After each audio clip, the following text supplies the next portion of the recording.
The river was a beast, and it was trying to swallow her whole. Ilara's lungs burned with the cold, a fire that felt like ice, and her limbs were heavy things, no longer her own, but anchors made of stone and dread. The sky was the colour of a fresh bruise, a churning slate grey that promised only more rain, more misery. She remembered the snapping of a twig behind her, the coarse shout of a man's voice, carrying her name like a curse on the wind, and the primal, unthinking panic that had sent her scrambling down the slick clay bank. Then the slip, the sickening lurch of the world tilting on its axis, and the shock of the water, a cold so profound it felt like a physical blow. Now, there was only the roar in her ears, the frantic, useless churning of her legs, and the black edges closing in on her vision. She was a runaway, an outcast, a thing to be hunted and returned, and the river was just another cruel hand reaching for her. Her worn dress, already thin from years of mending, was a shroud, dragging her down into the silt and the forgotten stones below. A final desperate gasp for air brought only water, a torrent of grit and cold that sealed her fate. This, then, was the end of her defiance. A quiet, lonely death in the heart of a wilderness that cared nothing for her struggle. Her last thought was not of the man she was fleeing, nor the family who had sold her, but of the simple, impossible desire for a moment of peace, of silence. Silas watched the storm from the shelter of the pines that bordered his land. The river, usually a placid ribbon of silver, was now a turgid brown artery, swollen with rain and rage. He was checking the fence line, a ritual as old as his time in this lonely valley, his hands working the wire with a practiced, patient rhythm. He was a man made of silence, his past a locked room inside him, the key long lost. The world had taught him that words were cheap things, easily broken, while actions, the heft of an axe, the mending of a fence, the steady pull of a plough, were the only truths a man could hold. He saw the flicker of colour first, a patch of pale blue snagged on the roots of a fallen cottonwood near the bank. It was wrong. It did not belong to the landscape of mud and stone. He moved closer, his worn boots sinking into the soft earth. His eyes narrowed against the driving rain. It was not cloth. It was a woman, or what was left of one. She was caught in the tree's skeletal embrace, her face turned away, her hair a dark, tangled mess of riverweed and sorrow. He felt the old ghost stir inside him, the memory of another desperate moment, another failure. But this was not then. This was now. There was no hesitation in his movements. He waded into the churning water, the cold a familiar shock, his powerful frame a bulwark against the current. He reached her, his large, calloused hands surprisingly gentle as he worked her free from the branches. She was limp, a broken doll, impossibly light in his arms. He carried her from the water, her head lolling against his chest, a faint, ragged breath escaping her blue lips. He did not know her name or her story, only that she was a piece of wreckage washed up on his shore. And in the silent, unforgiving world he inhabited, you did not leave wreckage to the wolves. You carried it home. You offered it the sanctuary of your fire. You gave it a chance to mend. He carried her through the rain, his steps sure and steady, toward the small, solitary light of his cabin, a beacon in the vast, gathering dark. The first thing she knew was warmth. Not the searing heat of a fever, but a deep, penetrating warmth that seemed to be pulling her back from a great and terrible cold. It was in the heavy wool blanket tucked around her, in the air she breathed, thick with the scent of wood smoke and drying herbs. Her eyes fluttered open, heavy as stones, to a world of shadows and flickering firelight.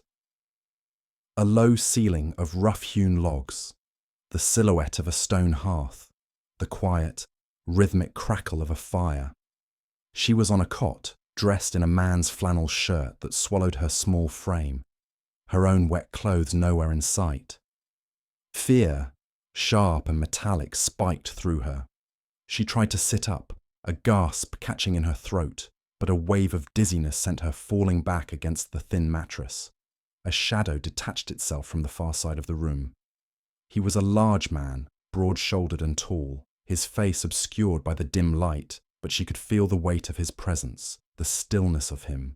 He moved without a sound, and for a terrifying moment, she thought her hunter had found her. But this was not him. This was a different kind of man. He stopped a few feet from the cot, holding a steaming mug in his hands.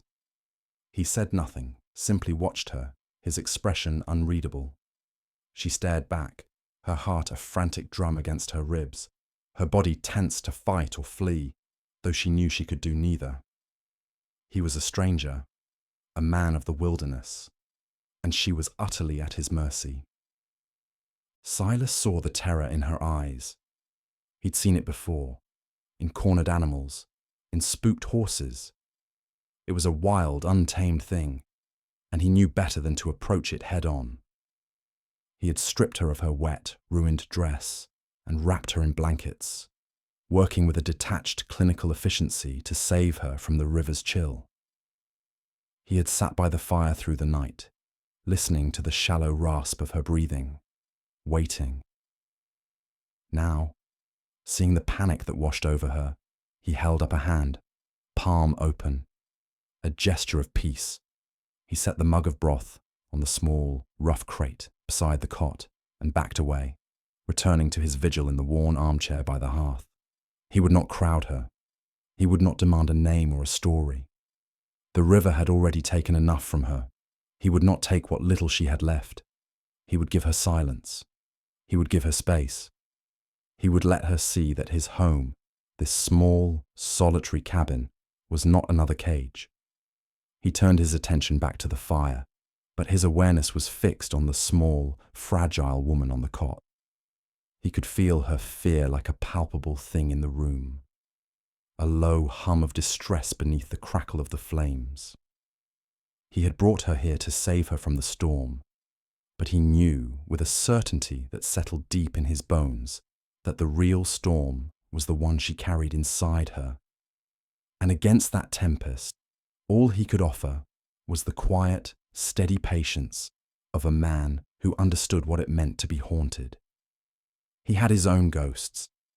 Perhaps, in this small, quiet space, their ghosts could learn to live together without tearing the walls down. For now, it was enough that she was breathing. It was enough that she was warm. The rest would come in its own time, or not at all. Days bled into one another, measured not by a calendar, but by the rising and setting of a pale, wintry sun. Ilara remained a creature of silence. She ate the food Silas left for her, simple stews, fresh-baked bread, broths that slowly coaxed the strength back into her limbs. She spoke not a word, her voice a locked box to which she held the only key. When he was out, tending to his few cattle or chopping wood, she would rise from the cot and move about the small cabin, a ghost exploring her own tomb. It was a Spartan place, built for solitude. There was his bed, her cot, a rough-hewn table with 2 chairs, and the stone hearth that was the heart of the home. Everything was meticulously clean, obsessively ordered. Tools hung from pegs on the wall, each in its place. A small stack of books sat on a shelf, their spines worn with use. It was the home of a man who battled chaos by imposing his own unyielding order upon his small corner of the world. She found herself watching him when he thought she wasn't looking. He moved with a deliberate, unhurried grace, whether he was splitting logs with a single perfect swing of his axe, or gently checking the bandage on a cow's injured leg. He was a man of immense physical power, yet he moved with a quiet reverence for the world around him. He never tried to force her to speak, never asked the questions she saw lingering in the depths of his dark, watchful eyes. He simply existed alongside her, a a steady, silent presence that was, against all her instincts, becoming less of a threat and more of a strange, unfamiliar comfort. One afternoon, she found a sewing kit on the table next to a pile of his mending. A shirt with a torn sleeve, trousers with a worn knee. It was a silent invitation. Her hands, still clumsy and weak, fumbled with the needle and thread at first. Mending was a woman's work, a task she had been taught since childhood, a symbol of the domestic life she had so violently rejected. Yet here, in this quiet cabin, it felt different. It was not an obligation. It was a choice. It was a way to communicate without words, a way to pay a debt she could never truly repay. As she pushed the needle through the coarse fabric, her stitches small and even, she felt a flicker of purpose. She was not just a victim, a runaway, a half-drowned thing he had pulled from the river. She was a woman who could mend. She could take something broken and make it whole again. The symbolism was not lost on her. When Silas returned at dusk, his shoulders dusted with snow, he saw the neatly folded pile of mended clothes on the table. He stopped, his gaze falling upon the intricate, nearly invisible stitches. He looked over at her, where she sat on the cot, her hands clasped in her lap, her eyes fixed on the floor. He gave a slow, deliberate nod. It was a small gesture, but it felt as loud as a shout in the profound silence of the cabin. It was an acknowledgement, an acceptance. A thread of understanding, stronger than any words, had been stitched between them. In that moment, the cabin felt less like a shelter and more like a sanctuary, a place where broken things and broken people could perhaps begin to heal. The winter deepened, draping the valley in a thick blanket of white. The world outside the cabin shrank to the barn, the woodpile, and the narrow, shoveled paths that connected them. The silence within the cabin changed too.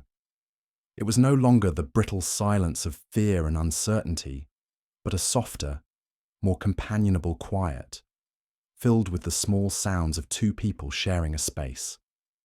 The scrape of a spoon against a bowl, the rustle of a page turning, the soft thud of a log settling in the fire.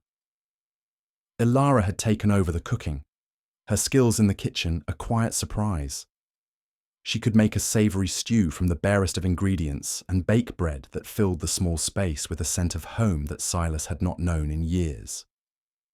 He would bring her things from his meagre stores, a dusty sack of dried apples, a forgotten jar of honey, and watch as she transformed them into something warm and nourishing. She had found his small collection of books. Shakespeare, a worn copy of Marcus Aurelius, a treatise on animal husbandry. She would read for hours, her brow furrowed in concentration, and he found himself watching the play of firelight on her face, a face that was slowly losing its haunted, hollowed-out look. Colour was returning to her cheeks, and the fear in her eyes had been replaced by a deep, thoughtful melancholy.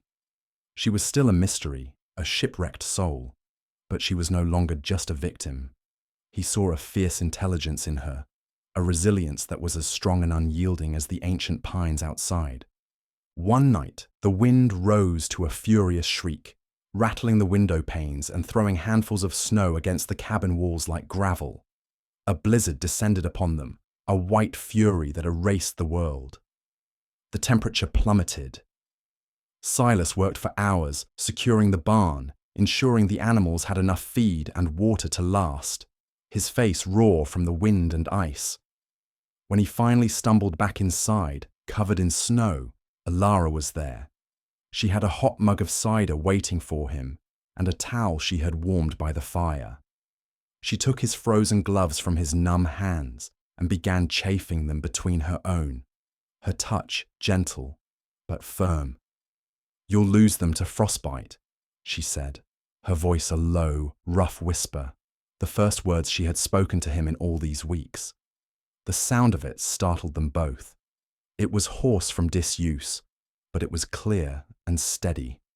He stared at her, at the genuine concern in her eyes, and felt something shift inside him, a thawing around the frozen core of his heart. He, the protector, the one who had saved her, was now being cared for by her. She was not passive. She was not helpless. She was a partner in their survival. They were trapped by the storm, two solitary souls sealed in a small wooden box against the rage of the wilderness. But for the first time, it did not feel like a trap. It felt like a fortress. And in the heart of that fortress, a fragile trust was taking root, a small, green thing pushing its way up through the frozen ground of their shared loneliness. The storm raged on outside, but within the cabin walls, the silence had finally, irrevocably been broken. The blizzard lasted for 3 days. The world was a maelstrom of white, and the cabin became their entire universe. The enforced proximity should have been a strain, but instead, it wove the threads of their connection tighter. They developed a rhythm, a silent dance of shared existence. While he kept the fire roaring, she would read aloud from one of his books, her voice gaining strength and confidence with each passing hour. He had never been a man for poetry, but listening to her read Shakespeare, her voice breathing life and sorrow into the ancient words, he found a new appreciation for their power. He learned that she was not just literate, she was educated. She understood the nuances of the language, the deep currents of human emotion running beneath the verses. She was a puzzle, this runaway girl who spoke like a scholar and mended clothes with the precision of a master seamstress. Who was she? Where had she come from? The questions burned in him, but he held them back, honoring the fragile peace they had built. He would not spook the wild thing that was slowly, cautiously, learning to trust the shelter of his hand. One night, the fire cast long, dancing shadows on the walls. He was cleaning a piece of tack, his hands moving with their usual economy and grace. He worked in silence, but his mind was far away, caught in the tangled weeds of his past. A sound from the cot drew him back. Alara was thrashing in her sleep, her hands clenched, a low whimper escaping her lips. She was trapped in a nightmare, her face contorted in a mask of pure terror. "No," she whispered, the word a ragged plea. "Please don't." Silas put down his work and moved to her side. He didn't know what demons chased her through the landscape of her dreams, but he recognized the terrain. He had walked it himself 1,000 times. He gently placed a hand on her shoulder. "You're safe," he said, his voice a low rumble. "You're here. You're safe." Her eyes flew open, wide and unseeing for a moment, filled with the ghosts of her dream. Then they focused on his face, on the solid, steady presence of him kneeling beside her. The terror slowly receded, replaced by a wave of raw, gut-wrenching sorrow. A single tear traced a path through the grime on her cheek. She didn't pull away from his touch. Instead, she seemed to lean into it, a silent acknowledgement of the comfort he offered. He did not say anything more. He simply stayed there, his hand a warm, grounding weight on her shoulder, until her breathing evened out and the last of the tremors subsided. In that moment, he was not just her rescuer. He was her anchor in a storm-tossed sea. He saw the profound vulnerability she kept hidden behind her wall of silence and defiance, and he felt a surge of protectiveness so fierce it was a physical ache in his chest. He would not let her world hurt her again, not while she was under his roof, not while he had breath in his body. After the blizzard broke and a fragile sun returned to the sky, a new pattern emerged. Alara began to follow Silas on his daily rounds, a silent shadow at his heels. She watched him, her gaze intense and focused, as he cared for the animals, mended the barn door the storm had damaged, and split wood for the fire. She was learning. He saw the intelligence in her eyes, the way she absorbed every detail, every action. One morning, He was working with a young colt, a skittish animal born the previous spring, trying to gentle him to the touch. The colt was nervous, its eyes wide, its muscles bunched and ready to bolt.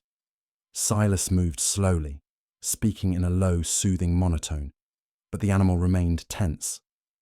Ilara, who had been watching from the fence, slipped into the corral. She didn't approach the colt directly. Instead, she began to hum, a soft, wordless melody that was as gentle as the spring thaw. She moved around the edge of the corral, her steps slow and rhythmic, her song a constant, calming presence. The colt's ears swiveled towards her, its frantic energy beginning to subside. It watched her, its gaze curious rather than fearful. Silas stood perfectly still, witnessing the quiet magic she seemed to possess. She had a connection to the wildness in the animal, an intuitive understanding of its fear. She was not trying to tame it, but to reassure it, to speak to it in a language older than words. After several long minutes, she slowly approached, still humming, and held out a hand. The colt hesitated, then took a tentative step forward and nudged her palm with its soft nose. Silas felt a profound sense of awe. This woman, this resilient outcast, was not broken, she was powerful. Her strength was not in physical force, but in a deep, quiet empathy that he was only just beginning to understand. Later that day, as they walked back to the cabin, he broke the comfortable silence. "How did you know to do that?" he asked, his voice rough. She glanced at him, a faint, shy smile touching her lips for the first time. "Wild things," she said softly. "Just want to know they have a safe place to stand." The words hung in the air between them, laden with a meaning that went far beyond the colt in the corral. She was talking about herself. She was telling him that he had given her a safe place to stand. That evening she finally told him her name. "It's Ilara," she said, her eyes meeting his across the small table. "My name is Ilara." He nodded slowly, tasting the name on his tongue. Ilara. It suited her. It was a name that held both shadow and light. It was the first piece of her past she had offered him, a precious gift, a key to one of the rooms in her locked house. He knew then that she wasn't a runaway girl in the way the world would define it. She wasn't fleeing from mischief or childish rebellion. She was fleeing for her life, for her very soul. And the more he learned of her, the more he realized she wasn't just some waif he had rescued. She was a woman of substance, of hidden depths, and unexpected grace, and he was inexplicably, irrevocably drawn to the mystery of her. Spring arrived in the valley like a hesitant promise. The snow receded, revealing the damp, dark earth, and the air grew soft with the scent of pine and thawing soil. With the changing of the season, something changed in Ilara as well. She moved with a new confidence, a sense of belonging that had replaced her timid, ghostly presence. She started a small garden near the cabin, her hands, once soft and pale, now calloused and capable as she worked the soil, planting seeds for vegetables and herbs. She told Silas she had learned about plants from her mother, a quiet woman who had found her only joy in her garden. It was another small piece of her story, offered freely, like a seed planted in the soil of their growing trust. He would watch her from the porch, this woman who had washed up on his shore, now cultivating life from the barren ground. She was like one of her flowers, he thought, a thing of unexpected beauty and resilience, finding a way to bloom in the harshest of stone. The silence between them was now a rich and living thing, a language all its own. They could spend hours working in tandem, mending a fence or clearing a new patch of land, speaking only a handful of words, yet communicating perfectly. He knew by the set of her shoulders when she was tired. She knew by the look in his eyes when the ghosts of his past were troubling him. One afternoon, he found her by the river, at the very spot where he had pulled her from the water. She was not looking at the churning currents, but at a patch of wildflowers growing on the bank. They were small, purple blossoms, tenacious and bright against the grey rock. "They're called mountain laurels," he said, his voice quiet as he came to stand beside her. She nodded, not looking at him. "In the language of flowers," she said softly, her voice carrying a note of academic precision that still surprised him. "They signify ambition and perseverance." She finally turned to look at him, her eyes clear and direct. "I was running from a marriage," she said, the words coming out in a steady, even tone. "To a man my father owed a great debt to, a cruel man, a man who saw me as property, a thing to be owned." The confession settled between them, a stark and ugly truth. He felt a cold anger rise in him, an old familiar instinct from his past life as a lawman. An anger at the casual cruelty of the world, at men who use their power to break others. He looked at Elara, at the quiet dignity in her posture, the defiant strength in her gaze. She was not property. She was a force of nature. He reached out, his calloused fingers gently touching one of the purple blossoms. "He was a fool," Silas said, his voice a low growl. "To think he could ever own something so wild." Her breath hitched, and for a moment he saw a shimmer of unshed tears in her eyes, not of sorrow, but of gratitude. In his words, she had not heard pity. She had heard respect. She had heard that he saw her, truly saw her, for the resilient, untamable woman she was. The peace they had so carefully cultivated was shattered on a bright Tuesday morning. The air was warm, the sky a brilliant cloudless blue. It felt like a day for beginnings, not for endings. Silas was in the barn, repairing a harness, when the sound of approaching horses reached him. It wasn't the slow, plodding gait of a neighbour or a travelling merchant. It was the hard, purposeful rhythm of riders with an agenda.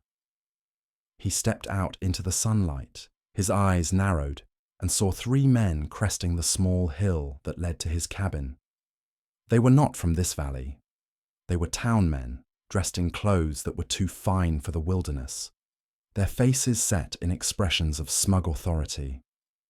A cold knot of dread formed in his stomach. He knew with absolute certainty who they were and why they were here. He saw a flicker of movement from the cabin. Elara had seen them too. She stood frozen in the doorway, her face a mask of ashen terror. The past she had run from had finally found her. The leader, a portly man with a florid face and cruel small eyes, reined in his horse a few feet from Silas. He was the fiancé. He had to be. He looked Silas up and down with a contemptuous sneer. "We're looking for something that belongs to me," the man said, his voice oily. "A girl. Answers to the name Elara, my runaway bride."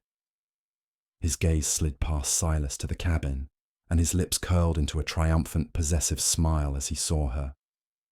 "There you are, my dear. The game is over. Come along now. Your father is most displeased."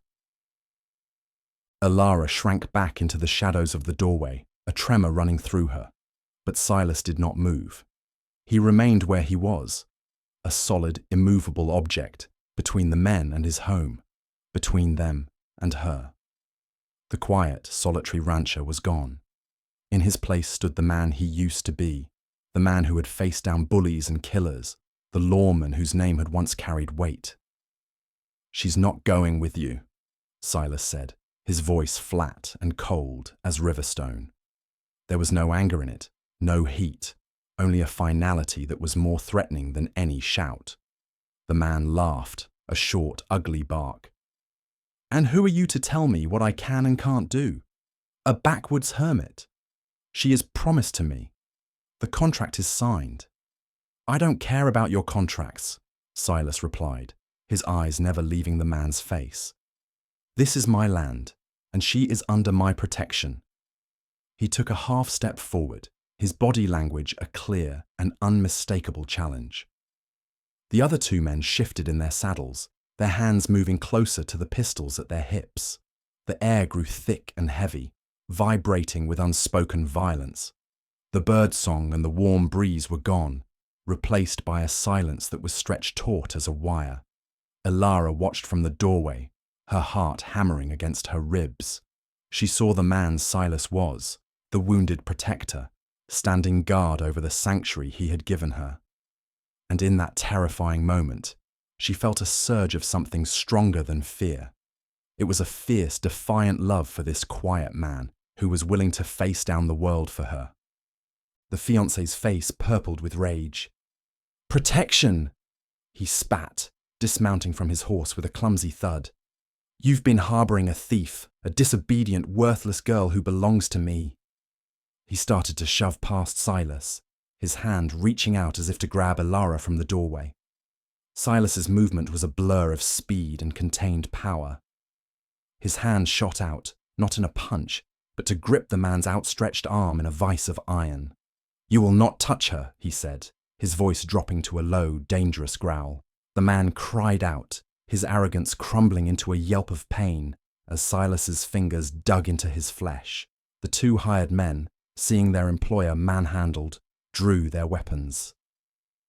"Let him go, old man!" one of them shouted, his pistol leveled at Silas's chest. Silas released the fiancée with a contemptuous shove that sent him stumbling back into the dirt. He raised his hands slowly, a gesture of placation that was anything but. His eyes, cold and hard, were calculating angles, assessing threats, the mind of the lawman taking over completely. "There's no need for this," he said calmly. "Just get on your horses and ride away. Forget you ever found this place." But they were past reason. Fueled by humiliation and greed, the fiancé scrambled to his feet. "Get him!" he shrieked. "Teach him a lesson!" The first man lunged, swinging his pistol like a club. Silas sidestepped the clumsy blow, bringing the edge of his hand down on the man's wrist with a sickening crack. The gun clattered to the ground as the man howled in agony. The second man, smarter and more cautious, kept his distance, his pistol aimed steadily. "Don't move," he warned. It was in that moment of deadly stillness that Elara acted. She was not a cowering victim in the doorway. She was the woman who had survived the river, who had gentled a wild colt, who had read Shakespeare and knew the names of the herbs in her garden. Her mind, sharp and clear despite the terror, raced. She saw the world not as a blur of violence, but as a series of objects and possibilities. The heavy iron skillet on the hearth, the sack of pepper on the kitchen shelf, the woodpile beside the door. Her eyes locked on the woodpile. With a surge of adrenaline, she darted from the cabin, snatching up a heavy piece of split firewood.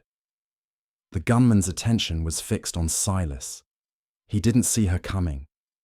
She moved with the ferocity of a mother bear defending her cub, swinging the log with all her might against the back of the man's knees.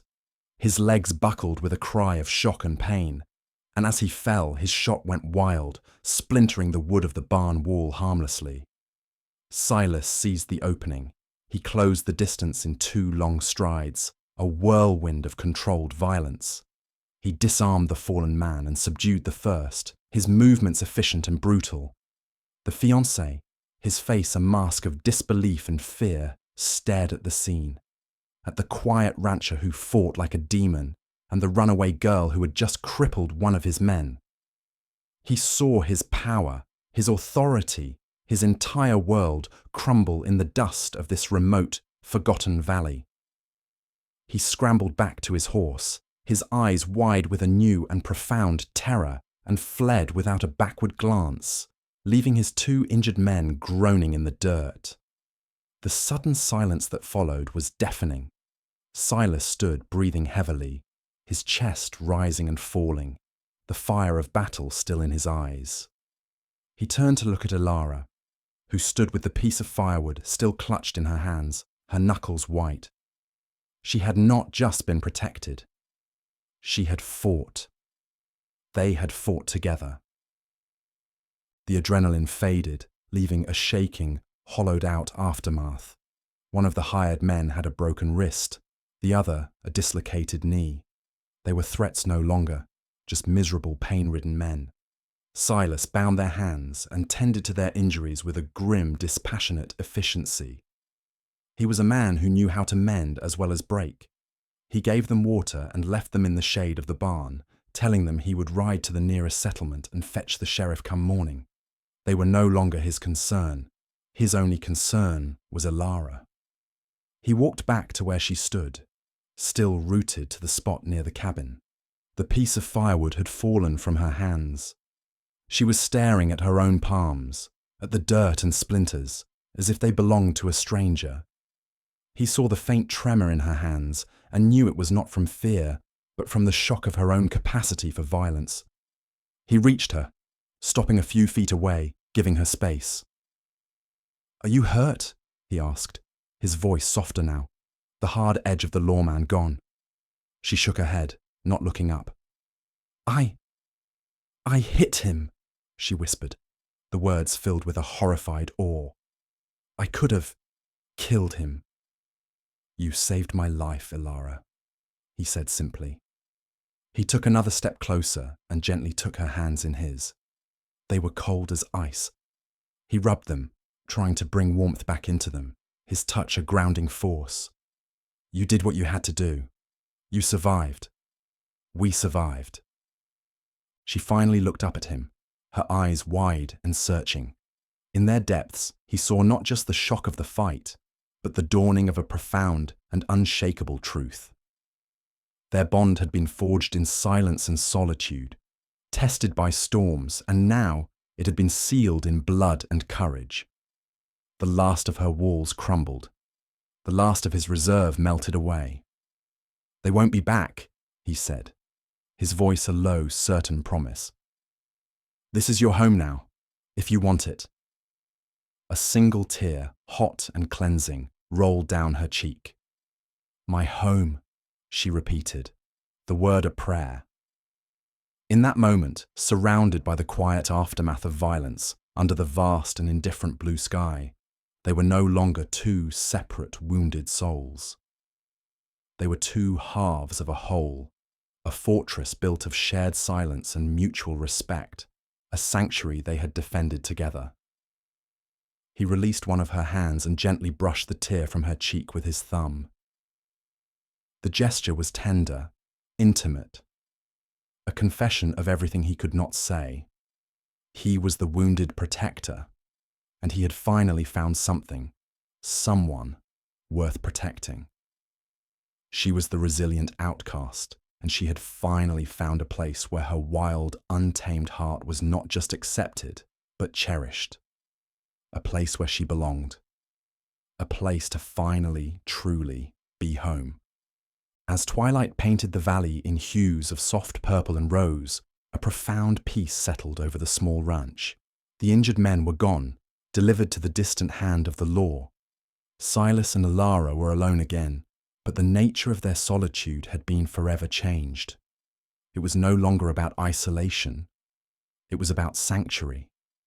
They sat together on the porch steps, nursing mugs of hot tea, the comfortable silence returning, richer and deeper than before. The scent of Elara's burgeoning garden filled the air. Silas looked at her, at the profile of her face illuminated by the last light of day. He knew he had to understand everything, not out of suspicion, but out of a need to know every part of the woman who had fought beside him. "Your father," he said, the words careful. "The debt. Tell me." And so she did. She spoke of her father, not a villain, but a weak man, a merchant who had made poor choices and fallen into ruin. She spoke of her childhood spent among books and learning, a world away from this rugged frontier. She was not a simple runaway. She was the educated daughter of a once proud family, offered up as a pawn to a cruel predator to settle a ledger. She spoke of the suffocation, the quiet desperation, of a life that was to be a gilded cage. Fleeing was not an act of rebellion, it was an act of self-preservation. He listened without interruption, his gaze steady, his presence a solid anchor. When she finished, her voice trailing off into the quiet of the evening, he was silent for a long time. He reached over and took her hand, his large, calloused palm enveloping hers. "None of that matters now," he said, his voice thick with emotion. "Who you were, where you came from, it doesn't change who you are. Here." He turned her hand over and traced the lines on her palm, the calluses she had earned from working the soil, from holding the axe, from building a life here with him. "This is who you are," he said. "A woman who can gentle a wild horse and face down a gunman. A woman who can make a garden grow from stone." He looked up, his dark eyes meeting hers, and in their depths, she saw a love so profound, so earnest and absolute, it took her breath away. "A woman who rescued me, Alara. Not just from a bullet. You rescued me from the silence, from the ghosts." In that moment, she understood the full truth. The title "He rescued a runaway girl" was wrong. They had rescued each other. He had given her a sanctuary from the world, and she had given him a reason to live in it again. She leaned her head against his shoulder, a simple gesture of belonging, of final surrender, not to him, but to the home they had made. The stars began to appear in the darkening sky, cold and distant, but here on this small porch, there was only warmth. There was only peace. The runaway had stopped running. The protector had found his purpose. And in the heart of the wild, two lonely souls had found their home. 2 years passed. The seasons turned, each one weaving Silas and Alara's lives more tightly together. The ranch thrived under their shared care. The garden was a riot of colour and life, its bounty filling their small root cellar. The herd of cattle was larger, healthier. The colt Alara had gentled now followed her like a shadow, a testament to her patient, quiet strength. The cabin itself had expanded. Silas, with Alara working alongside him, had added another room, its windows looking out over the valley. It was a room filled with books, some old, some new, ordered from a catalogue and delivered by a mail rider who now made the long trip to their once isolated valley. The cabin was no longer a hermit's refuge. It was a home filled with the low murmur of conversation, with shared laughter, and with a silence that was as comfortable and loving as a warm embrace. Their love was a quiet, steady thing, like the river in summer, deep and sure. It was in the way he brought her a wildflower from the meadow, or the way she placed a hand on his shoulder as she passed his chair. It was in the shared glance across a field, an entire conversation passing between them without a single word. They were a part of the landscape now, as rooted and enduring as the ancient pines that guarded the valley. One evening, they stood on the porch, watching the sun set. A familiar ritual that never grew old. The sky was ablaze with fiery colour, painting the clouds in shades of orange and gold. Silas wrapped his arm around her shoulders, and she leaned into his strength, his familiar scent of pine and earth a constant comfort. They had faced down the ghosts of the past and the cruelty of the world, and they had won. They had built this life with their own 2 hands, with their courage, with their quiet, unyielding love. He looked down at her, at the woman who had washed into his life like a storm, and had become his calm, his peace, his everything. She wasn't the runaway girl from the river anymore. She was Alara, his partner, his wife, the heart of his home. "It's beautiful," she whispered, her eyes on the spectacular sunset. "Yes," he said, his gaze not on the sky, but on her. "It is." They stood together as the last light faded and the first stars appeared. 2 people who had found in each other a love that was as vast and as quiet as the wilderness itself. A love that was, and always would be, home. And so, A man who had lost his faith in the world found it again in the heart of a woman who refused to be broken by it. Their story reminds us that home isn't always a place we are born into, but a sanctuary we build with courage, trust, and a love that is strong enough to stand against any storm. It teaches us that even in the deepest silence, the heart can speak its truth, and that the most broken things can be mended with patience and respect. If their journey from loneliness to belonging has touched your heart, please let us know in the comments below. We read everyone, and your stories inspire us to keep sharing these tales of hope. Don't forget to like this video and subscribe to our channel for more inspirational stories that prove love is the most powerful force in the universe. Click the notification bell so you never miss a new story of redemption and romance. Until next time, remember that everyone deserves a safe place to stand.